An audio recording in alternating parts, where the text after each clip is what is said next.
तो ये आरजेडी और कांग्रेस के लोगों को चक्कर आने लगता है 400 पार का नारा सुन करके, क्योंकि दोनों मिलकर के भी 400 सीटों पे चुनाव नहीं लड़े। और ये लोग कहते हैं कि 400 पार कैसे होगा, तो जनता जनार्दन कहती है, जनता जनार्दन एक ही बात कहती है कि राम भक्त ही राज करेगा दिल्ली के सिंहासन पर। और मोदी जी परम राम भक्त जो है, इसलिए मोदी जी फिर से प्रधानमंत्री बनेंगे। ये कहते कैसे, तो जनता जनार्दन की ओर से आवाज आती है कि जो राम को लाए हैं, जो राम को लाए हैं। बहनों और भाइयों, मुझे एक बात बताइए, क्या ये कांग्रेस और आरजेडी के लोग अयोध्या धाम में मंदिर का निर्माण करा पाते क्या? अरे तो राम विरोधी हैं। और ये लोग राम विरोधी भी हैं, इनके कारनामे भारत विरोधी भी इनको ठहराता है, इनके कारनामे गरीब विरोधी भी इनको ठहराता है। इनके कारनामे ऐसे हैं कि यह देश की जनता जनार्दन के भी विरोधी है, बेटी और व्यापारी के भी विरोधी है। बहनों और भाइयों, आज जब मोदी जी के नेतृत्व में भारत की कायाकल्प हुई है, पूरा भारत एक नए भारत के रूप में दिख रहा है। पूरे भारत के अंदर अगर आप देखेंगे 4 लेन, 6 लेन, 12 लेन के हाईवे बन रहे हैं, एक्सप्रेस हाईवे बन रहे हैं, एयरपोर्ट बन रहे हैं, ट्रेन में अत्याधुनिक ट्रेन की सुविधा हो रही है, अत्याधुनिक ट्रेन की सुविधा आ रही है, वंदे भारत, अमृत भारत, नमो भारत के रूप में मेट्रो की सुविधा देश के अंदर अलग अलग सिटी में बढ़ती जा रही है। कहीं आईआईटी, कहीं आईआईएम, कहीं एम्स, कहीं पे 1 डिस्ट्रिक्ट 1 मेडिकल कॉलेज, कहीं पे ट्रिपल आईटी, कहीं पे एनआईटी, कहीं पे कृषि विश्वविद्यालय। और केंद्र में रह करके राधा मोहन बाबू ने तो यहां पे कृषि की आधुनिक तकनीक का एक केंद्र ही इस क्षेत्र को बनाने का काम किया है। बहनों और भाइयों, ये सभी काम विकास के, और दूसरी तरफ गरीब कल्याणकारी कार्य भी किस तेजी के साथ। याद करिए, कांग्रेस और आरजेडी के समय में पहले तो कांग्रेस और आरजेडी का जो गठबंधन है, ये बिहार के लिए बड़ा अपशकुन है। बहनों और भाइयों, अपशकुन इसलिए है, जब इनकी सरकार रहती थी, जब ये लोग मिलते हैं तो मान के चलिए कि गुंडागिर्दी जरूर होगी, लूटपाट जरूर होगी। दूसरा, इनके समय में उपद्रव बहुत होते थे,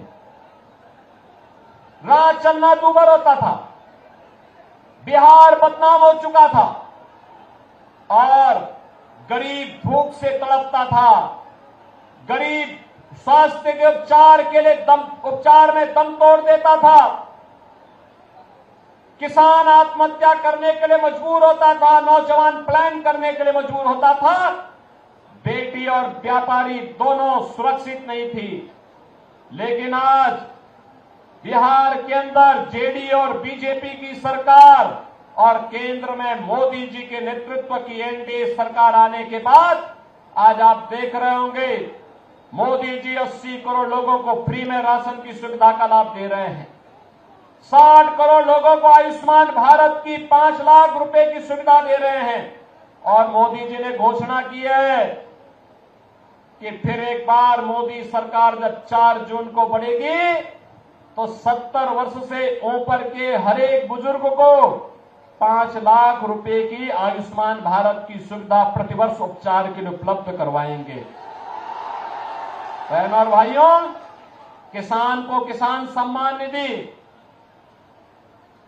हर गरीब के घर में शौचालय, हर गरीब के घर में रसोई गैस का कनेक्शन। और मोदी जी ने घोषणा की है कि अभी 10 वर्ष में 4 करोड़ गरीबों के मकान बने हैं, और अगले 5 वर्ष के अंदर बाकी जितने भी गरीब बचे होंगे, जिनके पास अपना मकान नहीं होगा या कच्चा मकान होगा, झोपड़ी होगी, उन सबको एक एक मकान उपलब्ध करवाने का काम करेंगे। बहनों भाइयों, एक तरफ विकास और दूसरी तरफ अयोध्या में रामलला का मंदिर। याद करिए, जब अयोध्या में राम मंदिर का आंदोलन चल रहा था, ये जितने बुजुर्ग लोग हैं, अधेड़ उम्र के लोग हैं, ये उस समय जवान हुआ करते थे, तब नारा लगाया करते थे कि रामलला हम आएंगे, मंदिर वहीं बनाएंगे, रामलला हम आएंगे। बहनों और भाइयों, आप याद करिए, आज से 25 साल 30 साल पहले ये नारे लगते थे, ये नारे गूंजते थे, हर एक ओर गूंजते थे। तब कांग्रेस के लोग, आरजेडी के लोग कहते कभी नहीं पूरा कर पाएंगे, हंसते थे हम लोगों पे। आखिर आज अयोध्या में तो राम मंदिर बन गया ना, कोई संदेह है क्या? अयोध्या में राम मंदिर में कोई संदेह है क्या? अब तो बन गया है ना। कितने लोग आप में से अयोध्या गए? इधर 22 जनवरी के बाद कितने लोग गए हैं? मैं राधा मोहन बाबू से कहूंगा, इन लोगों को चुनाव के बाद एक बार अयोध्या अंदर दर्शन कराने के लिए अयोध्या धाम लेकर के आ जाएंगे। आज आप अयोध्या जाएंगे, आपको नई अयोध्या नजर आएगी, ऐसी अयोध्या नजर आएगी, लगता है साक्षात भगवान राम प्रकट होकर के अपनी कृपा बरसा रहे हो। और बहनों और भाइयों, ये तब संभव हो पाया है जब भारतीय जनता पार्टी की सरकार मोदी जी के नेतृत्व में काम कर रही है। और इसीलिए बहनों और भाइयों, विरासत का भी सम्मान है और विकास के कार्य भी है, गरीब कल्याण भी है। तो साथ साथ अब तो पहले कांग्रेस और आरजेडी की सरकार के समय आतंकी वारदात होती थी, बड़ी बड़ी घटनाएं घटित होती थी, और आतंकवाद के मुद्दे को लेकर के जब हम लोग संसद में इस मुद्दे को उठाते थे, तो उस समय लोग क्या बोलते थे? कहते थे आतंकवादी तो सीमा पार के हैं। और आज मोदी जी के नेतृत्व में आतंकवाद का सफाया हो गया है।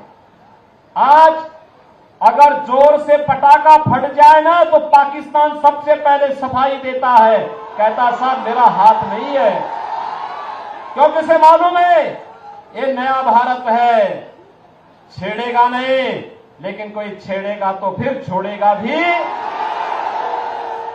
इसीलिए आज पाकिस्तान अपने को बचाव की मुद्रा में रखता है, लेकिन ये कांग्रेस और आरजेडी के लोग हैं, ये मानने वाले नहीं हैं।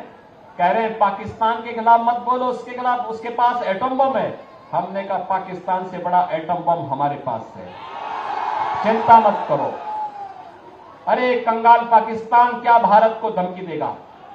भारत 80 करोड़ लोगों को फ्री में राशन दे रहा है, और पाकिस्तान में कुल 23 करोड़ की आबादी भूखों मर रही है। और मैं तो कहूंगा, जो पाकिस्तान का राग अलापते हैं, वे कृपया पाकिस्तान चले जाएं, भारत पे बोझा मत बने। जाए वहां पे, भीख मांगना पड़ेगा, कोई भीख भी नहीं देगा वहां पे। बहनों और भाइयों, मैं आज आपके पास केवल 2 मुद्दों पर चर्चा करने के लिए आया हूं। एक और मोदी जी के नेतृत्व में आत्मनिर्भर और विकसित भारत की बात हो रही है, और दूसरी तरफ कांग्रेस और आरजेडी की जो सरकार, जो लोग गठबंधन के लोग, इनका जो गठबंधन है, इंडी गठबंधन, इनके लोग सरकार बनाने के लिए भी जनता के बीच में अपने मैनिफेस्टो को लेकर के आए हैं। अगर आप उनके मैनिफेस्टो को देखेंगे, आपको लगेगा कि मैनिफेस्टो मुस्लिम लीग की कारस्तानी लगती है। लगता ही नहीं कि कांग्रेस जैसे देश के सबसे पुराने राजनीतिक दल का यह मैनिफेस्टो होगा। बहनों और भाइयों, वे क्या कहते हैं? लालू जी ने तो कह ही दिया। क्या कह दिया उन्होंने? कहा बहनों और भाइयों, कि ओबीसी का सभी आरक्षण मुसलमानों को दे देंगे। क्या आप इसको स्वीकार करेंगे? क्या इसको स्वीकार करेंगे क्या? और कांग्रेस का मैनिफेस्टो भी यही कहता है कि सत्ता में आएंगे, एससी, एसटी और ओबीसी का आरक्षण मुसलमानों को देंगे। और ये कांग्रेस पहले कर भी चुकी है। याद करिए, राधा मोहन बाबू जो सांसद थे उस समय केंद्र में, मैं भी सांसद था, और यूपीए की सरकार थी।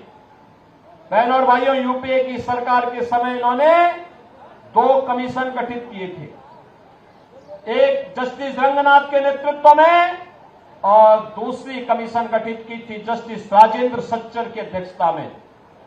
एक ने कहा था कि ओबीसी का 6% आरक्षण मुसलमानों को दे देना चाहिए। भारतीय जनता पार्टी ने विरोध किया था, कहा था कि बाबा साहब भीमराव अंबेडकर ने कहा है कि आरक्षण धर्म के आधार पर नहीं हो सकता और मुसलमान आरक्षण पाने का अधिकारी नहीं है। और सच्चर कमेटी ने कहा था कि मुसलमानों की कुछ जातियों को अनुसूचित जाति में शामिल कर देंगे तो उसको भी आरक्षण मिल जाएगा। भारतीय जनता पार्टी ने विरोध किया था, कहा था कि ये प्रस्ताव ही दलित विरोधी है।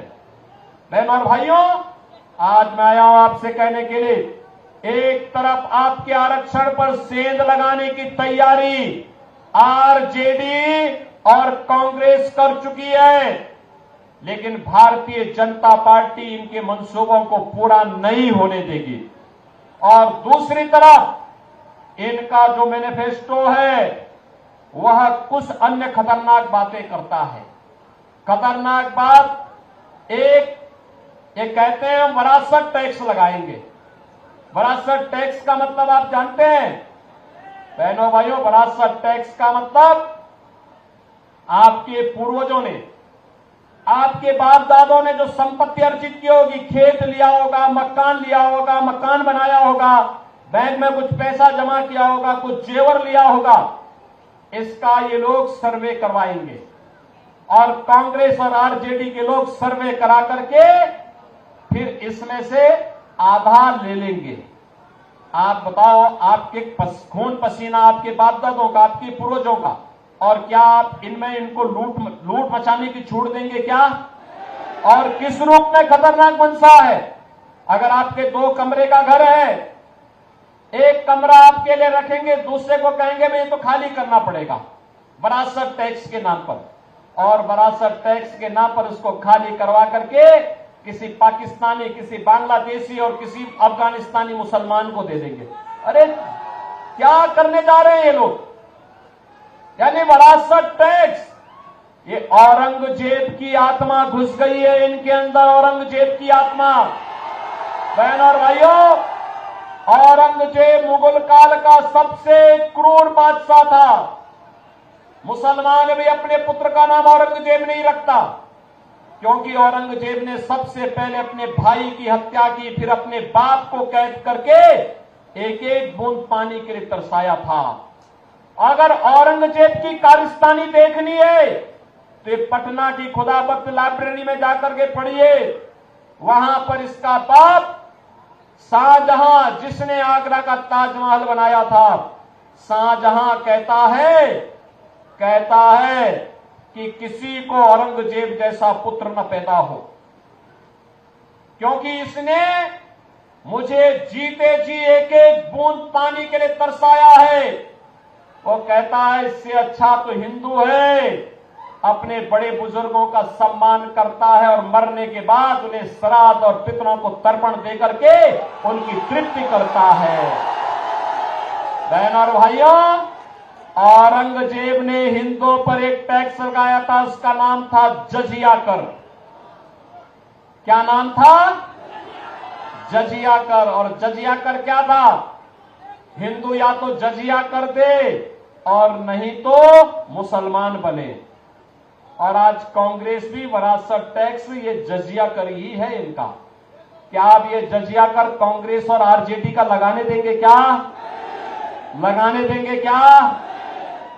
तीसरा, इनके द्वारा कहा जा रहा है कि हम आएंगे तो पर्सनल लॉ लागू करेंगे। पर्सनल लॉ का मतलब जानते हैं आप? पर्सनल लॉ का मतलब तालिबानी शासन को फिर से लाना। बेटी स्कूल नहीं जा पाएगी, महिलाएं बाजार नहीं जा पाएंगी, बुर्के से बाहर नहीं निकल पाएंगे। कहां ले जाना चाहती है कांग्रेस और आरजेडी बिहार को और देश को? और चौथी खतरनाक बात ये कहते हैं अल्पसंख्यकों को खान पान की स्वतंत्रता देंगे। खान पान की स्वतंत्रता का मतलब उनकी रुचि का खान पान। अरे जो बहुसंख्यक खाता है वो अल्पसंख्यक भी खाता है, कोई भेद तो है नहीं। एक मुद्दे पे भेद होता है, जब कोई मुसलमान गौ कसी करता है, गौ हत्या करता है, हिंदू उग्र होकर के सामने आ जाता है, कहता है जन्म जन्म का नाता है, गाय हमारी माता है, कहता है ना। और ये कहते हैं कि हम उनको अब गौ कसी करने की छूट देंगे। क्या आप देंगे क्या कांग्रेस को वोट? अरे राम जन्मभूमि का मंदिर बना के जो पुण्य अर्जित किया है वह कांग्रेस और आरजेडी को वोट देकर के पाप में मत बदलना। बहनों और भाइयों, मैं यही कहने के लिए आज आपके पास आया हूं। इसीलिए मैं आज आपके पास आया हूं कहने के लिए, राधा मोहन बाबू जैसा सीधा सरल,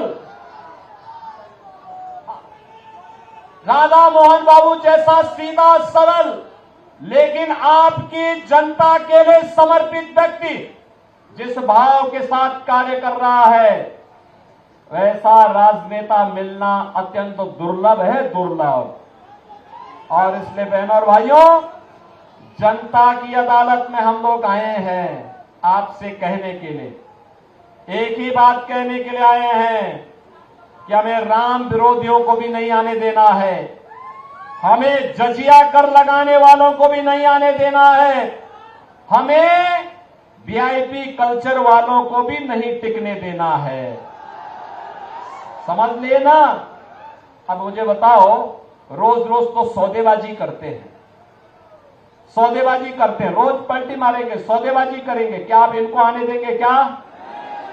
और फिर गौ कसी को प्रोत्साहित करने वालों को क्या आप आने देंगे क्या? मैं तो आपसे यही कहने के लिए आया हूं कि राधा मोहन बाबू तो लंबे समय से सांसद के रूप में यहां की जनता जनार्दन की सेवा करते हैं। मैं देखता हूं, अगर दिल्ली रहेंगे, शाम को ट्रेन में बैठेंगे, सुबह फिर दिन भर यहां की जनता की सेवा करके फिर शाम को यहां से गोरखपुर या पटना जाकर के वहां से प्लेन से फिर दिल्ली, अगले दिन संसद की बैठक में भाग लेके फिर वापस अपने क्षेत्र में आते हैं, दिन भर सेवा करते हैं। बहनों और भाइयों, ऐसा जनप्रतिनिधि मिलना बहुत दुर्लभ होता है और इसीलिए आपसे मैं यही अपील करने के लिए आया हूं, राधा मोहन बाबू को चुनाव जिता के भेजेंगे। 400 पार में ये सीट भी होनी चाहिए, होगी ना?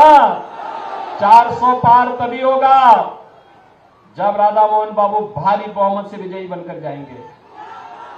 रिकॉर्ड वोट से रिकॉर्ड बनना चाहिए। बनाएंगे रिकॉर्ड? बनाएंगे, बनाएंगे। लेकिन इसके लिए आपको एक काम करना होगा, करेंगे? मोदी जी का संदेशा है, कल एक दिन का समय आपके पास होगा। आप में से इस संदेशे को घर घर कौन कितने लोग पहुंचाएंगे? थोड़ा हाथ खड़ा करके मुझे बताओ। उधर हेलीपैड की तरफ भी काफी बड़ी संख्या में लोग खड़े हैं, इधर भी खड़े हैं, सड़क की तरफ भी खड़े हैं। कितने लोग थे? दोनों हाथ ला के मुझे आश्वस्त करो। दोनों हाथ ला करके, दोनों हाथ ला करके खड़ो, हाथ खड़े करके मुझे बताओ पहले कितने लोग हैं जो मेरे संकल्पों को घर घर पहुंचाएगा? आप पहुंचाने के लिए तैयार हैं? तो संकल्प होगा कि कल आप में से हर व्यक्ति को 15 घरों में जनसंपर्क करने के लिए जाना है और कमल खिलाने के लिए उनसे अपील करनी है। बोलेंगे ना? क्या बोलेंगे?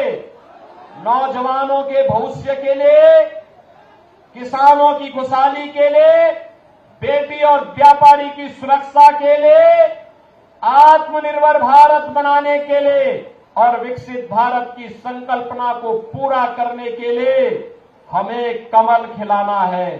सबको बोलेंगे? बोलेंगे। और जनता को संकल्प दिलाना है, जो राम को लाए हैं बोलेंगे ना। और परसों उन सभी लोगों को मतदान कराना है। कराएंगे? कराएंगे?